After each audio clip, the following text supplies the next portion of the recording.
Fala, gente, tudo bem com vocês? Professor Márcio aqui para mais um vídeo do Filosofia Essencial.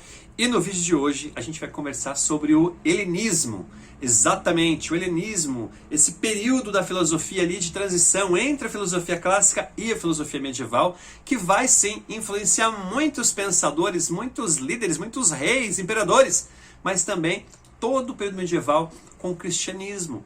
E antes de a gente chegar nesse período medieval, que aliás já tem vídeo aqui no canal sobre isso, vou deixar aqui no card um vídeo falando sobre isso, nós vamos falar um pouquinho então sobre uma dessas correntes do helenismo, que é o epicurismo. Então, não perde tempo, já deixa aqui o seu like, já deixa aqui a sua inscrição no canal, ativa as notificações aqui em cima, para que você receba sempre de primeira mão os nossos vídeos aqui no canal, beleza? Então vamos juntos? Vamos ao nosso vídeo!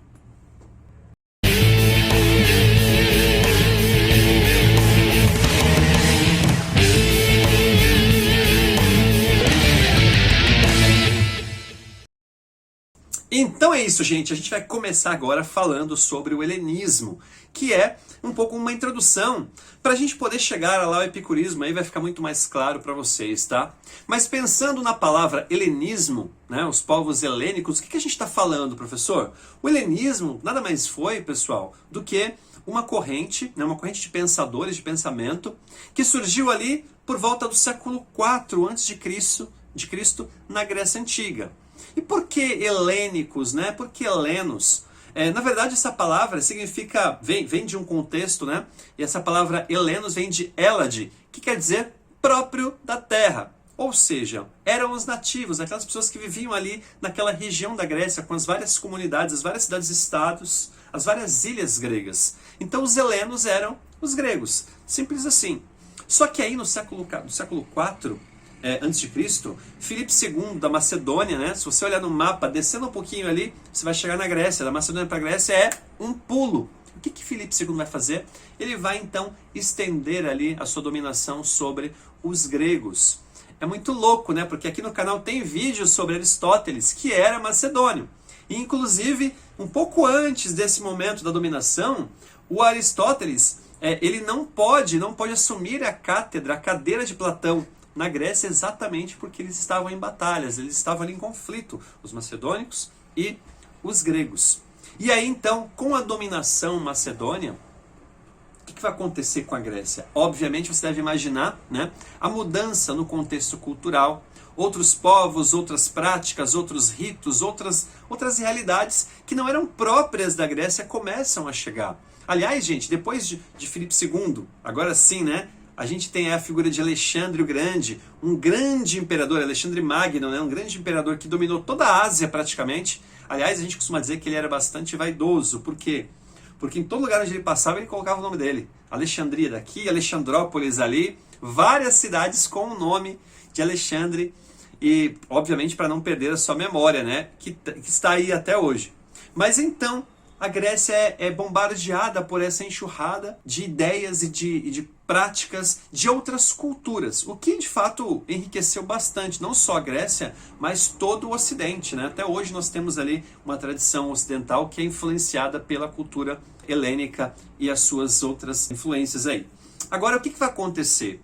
Assim como todo o impacto que nós recebemos na nossa vida, os gregos também se sentiram bastante abalados com tudo que estava acontecendo. E é nesse momento de crise, uma crise existencial, né, que a gente começa a se perguntar sobre o sentido da vida, a gente começa a se perguntar sobre o porquê de muitas coisas acontecerem na nossa jornada. E é aí então que começam a surgir essas correntes de pensamento que vão tratar de tentar explicar ou dar sentido à vida humana. Veja, eu não estou falando agora aqui como os pré-socráticos, de tentar encontrar um significado para a origem do mundo. Os helênicos não estão preocupados com a origem do mundo nesse momento, a questão material, a questão física. Não. Os helênicos, os helenistas, eles estão preocupados nesse instante em tentar encontrar um sentido existencial. Como nós devemos viver? Qual é o sentido da vida humana diante das aflições, diante das lutas e diante de tudo aquilo que a gente enfrenta no nosso dia a dia?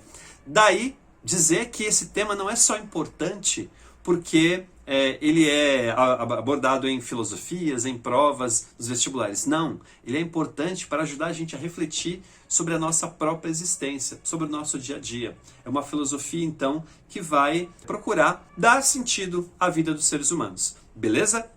Então, dentro dessas primeiras correntes filosóficas, dentro dessas primeiras ideias do helenismo, a gente vai falar aqui sobre o epicurismo. Tá, professor, mas o que é epicurismo? Então vamos lá. O epicurismo é uma corrente que vem a partir de um pensador chamado Epicuro de Samos, ali do século IV mesmo. E o Epicuro, ele vai, ao olhar para o mundo, né, ao olhar para essa realidade em que nós vivemos, ele vai perceber que a única coisa que faz sentido, que dá sentido à vida dos homens, é a busca pela felicidade. Se você perguntar para uma pessoa da sua convivência, do seu meio, seus amigos, a sua namorada, o seu namorado ou a sua família, por que vale a pena viver? Por que vale a pena continuar lutando, batalhando pelas coisas que a gente quer conquistar no nosso dia a dia? Alguém vai dizer que é porque a gente quer ser feliz, que a gente quer encontrar sentido para a nossa vida. Então a felicidade, segundo o epicurismo, é o fim último da vida do homem. Agora, professor, que felicidade?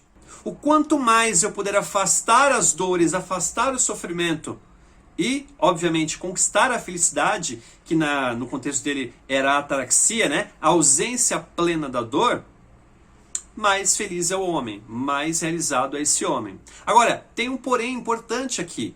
Diferente de outras correntes que nós vamos inclusive falar aqui em outros vídeos, né? A corrente do hedonismo, diferente do hedonismo que previa a busca do prazer sem nenhum tipo de critério, no epicurismo a busca do prazer deve acontecer de que maneira? De maneira moderada. Epicuro vai dizer que o prazer só acontece de fato quando você está dentro de uma área de controle sobre ele. Veja, já parou para pensar, quando a gente exagera alguma coisa, seja na comida, seja na bebida, seja em qualquer área da nossa vida, aquilo que a princípio era prazeroso acaba se tornando inclusive doloroso. Então veja, esse é o ponto. O ponto para Epicuro é quando você começa a ter ali o autoconhecimento, o autocontrole, você busca aquilo com certa moderação, aquilo vai te trazer a felicidade. Que é, no caso, né, a imperturbabilidade da alma. Bonito, né? Imperturbabilidade da alma, que é a ataraxia. Acontece que, em relação à morte, por exemplo, o Epicuro ele vai dizer ainda que muitas pessoas começam a sofrer por antecipação. Por quê? Porque só o medo de a morte chegar, só o medo de me encontrar com a morte, já causa certa aflição para muitas pessoas. E aí Epicuro vai dizer que essa inquietação, essa falta de paz, já é sofrimento. E ainda um sofrimento que, de certa forma, não tem razão de ser, porque eu nunca vou me encontrar com a morte. Quando eu sinto dor antes da morte, ela ainda não existe. E quando eu me encontro com a morte, eu já não sinto a dor prévia, a dor do sofrimento anterior, e eu não sei o que eu vou encontrar lá quando eu morrer. Então a morte, de fato, ela não deveria causar angústia ou sofrimento, porque enquanto nós não a conhecemos, ela não pode nos causar mal algum. O fato é que muitas pessoas que têm medo da morte, ou que têm ali essa inquietação, essa ansiedade em relação a ela, acabam perdendo a sua paz, perdendo, né, a sua felicidade antecipadamente. Porque eu só posso me preocupar com aquilo que eu conheço. Aquilo que eu não conheço não deveria me incomodar. Então, portanto, o que é o prazer de fato em Epicuro, professor?